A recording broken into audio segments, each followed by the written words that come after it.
إن في خلق السماوات والأرض واختلاف الليل والنهار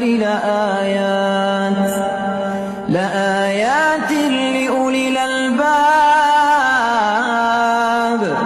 الذين يذكرون الله قياما وقعودا وعلى جنوبهم ويتفكرون في خلق السماوات والأرض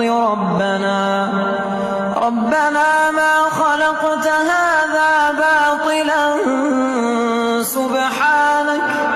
سبحانك فقنا عذاب النار.